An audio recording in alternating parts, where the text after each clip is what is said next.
Well, if you're watching this, you probably know that I am not in Mysore at my guru's place anymore. And if you follow any of my social media, then you obviously know that I am teaching in Dehradun, near Dehradun, for 2 weeks. So, I've been here before, I made videos before. You can see and hear the river down there. You can see the Himalayas there.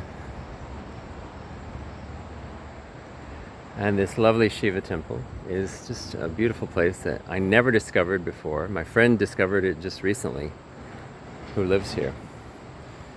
So I'm here in Maldevata. Maldevata is a kind of a suburb of Dehradun, where my friend Sanjay lives. He's also a student of mine, Ashtanga student of mine. And he had told me about this place a little bit ago, maybe a week or two ago. I saw he made a little video, and I asked him about it. We can't understand how we didn't find it before, because I was on the search for all the temples, and this little Shiva temple is very quiet, has a little homa kund. It's very lovely. It's on top of this hill overlooking this gorgeous scenery, and it's just peaceful. And so today he's busy, so I decided to come here, and while I was here I thought I might make a video. So I've been teaching, I think today's Wednesday, so it was the third day. Monday was the first day. And every time I have a little break from teaching and then come back to it, I realize something more that I want to integrate into the way I teach.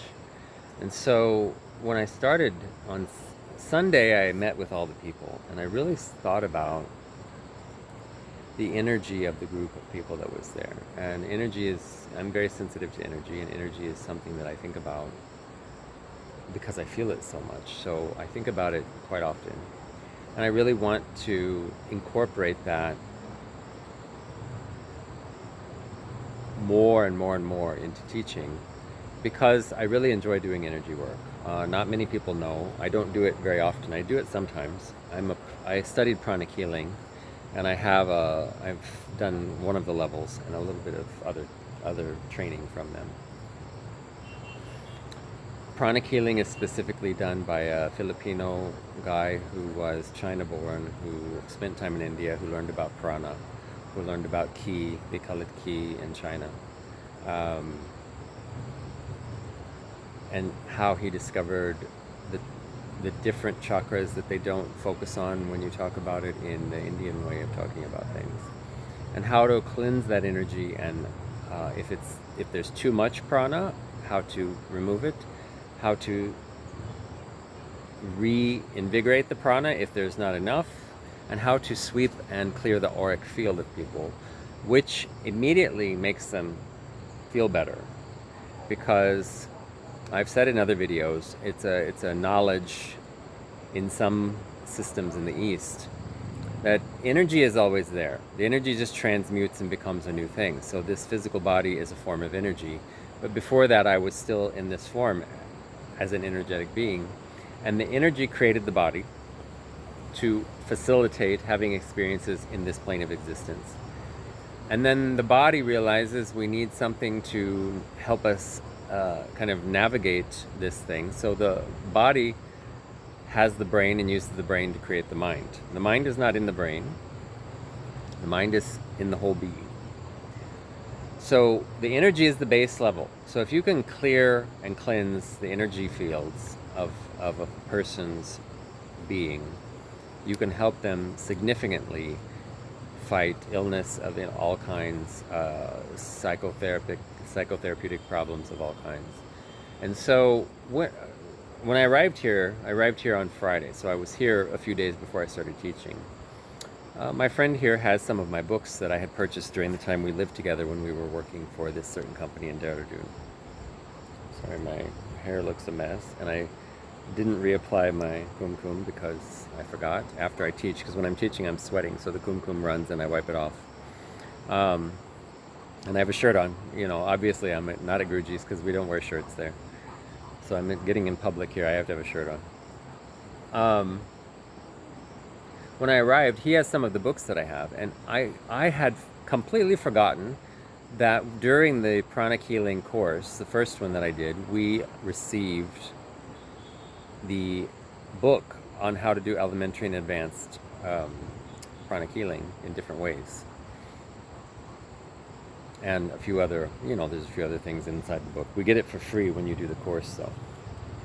And I left it here. I guess I had too much weight in my bag, and I was worried about that, because when I left from Dehradun in 2023, I flew to Mysore to meet Guruji, and from there I directly flew all the way to New Jersey to teach for a month, and then Germany for a month. So I was worried about the weight in my bags, because you have to pay so much when you go over. And in India, when you're traveling within the country, you're only allowed 15 kgs, which is about 32, 33 pounds. So I had to already pay for an extra bag, and I didn't want to do it. So I think I had left quite a few books here. 2 of them I'm going to take with me this time, because I have space. I have the weight in my luggage this time.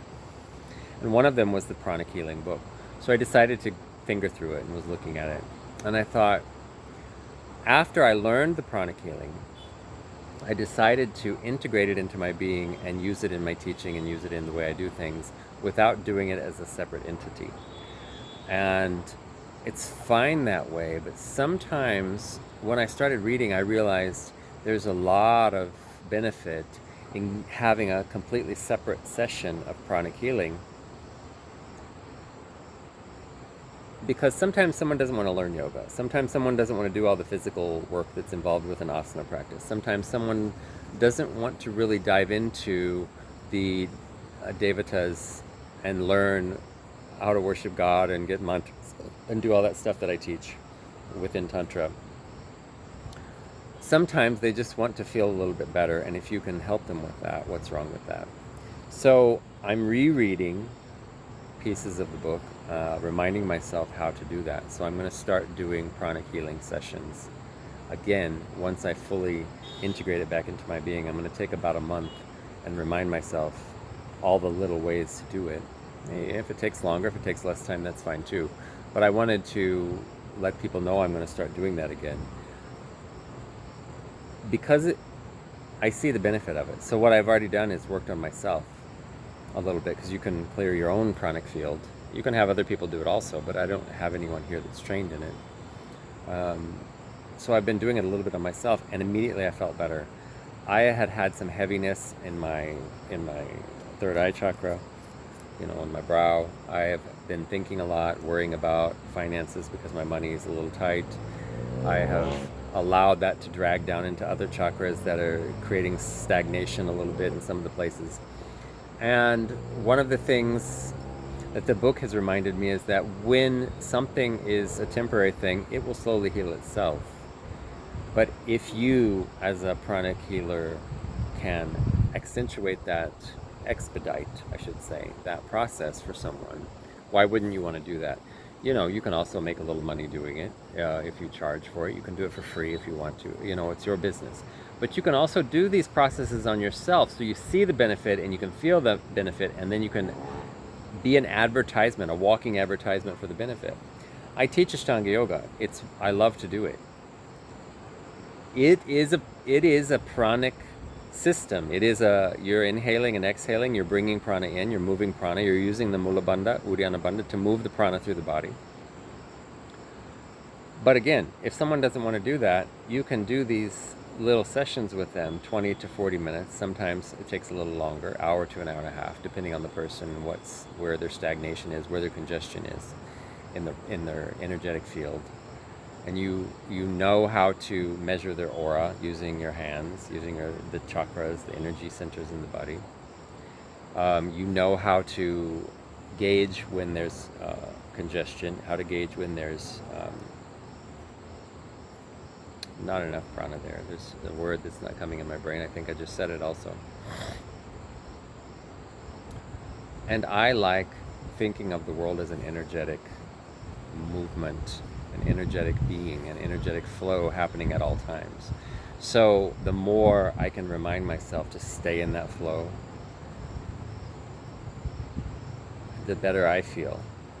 And the more I'm interested in staying in that flow and using that to help you feel better, to help even my yoga students, to help the room feel better, to hold the space with control of the prana. Prana fully is called Prana Shakti. And a lot of what I've done over the last so many years is to accumulate Shakti.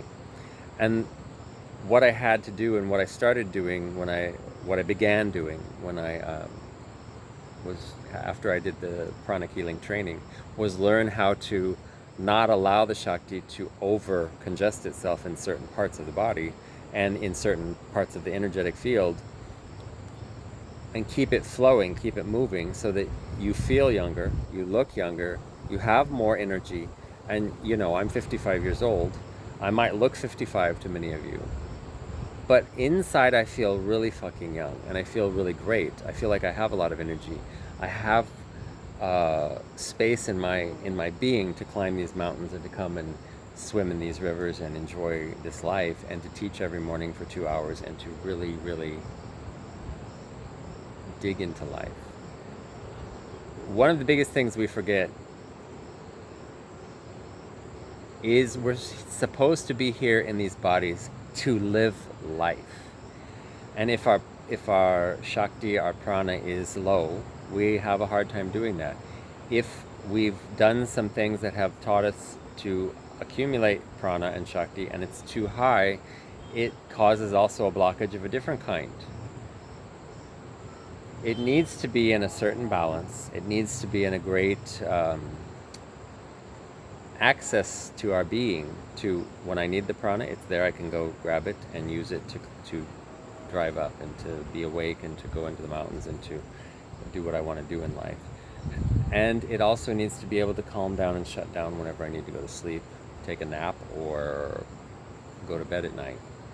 When I need to eat, the food is there, but I also need the prana in the right place, samana, to digest the food, to make it into the systems of the body, use what's going to use, and poop out the waste. Apana vayu is a prana in the body that helps the waste products leave the body through the flesh as sweat, as from uric acid, through urine, through feces, even through tears, through saliva.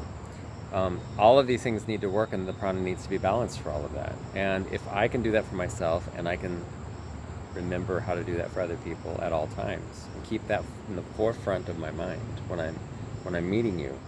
Oh, your prana is a little low, or if someone wants to do a session and I come and I'm doing an assessment, and I can tell them, you've got some congestion here and you've got some stagnation there. What, do you want me to fix it for you? Not fix it, but introduce it how to move. Allow it to start flowing for you. Then I can do that. So there are so many ways to move energy, and prana comes and goes. Here with all this nature, there is just, prana everywhere. And when you're practicing with this surrounding you, you have so much more energy coming in, even through oxygen, not just through an energetic, mystical means, but through oxygen. You're getting this fresh air here as you breathe and practice, and with your yoga practice. You feel a difference. You feel it. It's really amazing. And it's nice to be here and not in the main city of Dehradun. But Dehradun is not so far. I can go and do some things. I ran and did a couple things today. Because the pollution there is pretty bad. The traffic is pretty bad. But here the nature is so amazing. And it's kind of 20 minutes from the clock tower. It's not that far. It's pretty amazing. So, mosquitoes are starting to come out. It's getting toward evening. I'm happy to have this be a part of my life. It was always a part of my life, but I'm happy to be reminded that I can approach it separately and still have it integrated into my being, that I know how to do this, that I remember how to do this, that I can help you in a different way that doesn't have to be you doing a strong, hard yoga practice. It can be you standing there and letting me move. the energy for you and remove the stagnant points. So if you're interested, get in touch and we'll talk about it. I'm not going to do sessions for a while. I'm going to kind of integrate it back into my mind, into my heart, and see how it feels. But I will do sessions separately and privately on those. You can also do group sessions. Anyway, that's what I got. I will give you this view, this gorgeous little temple, and these mountains, this river, and this beautiful place just on the outskirts of Dehradun city. It's called Maldevata, and I hope you, or I wish you were here with me, because it's really refreshing and inspiring.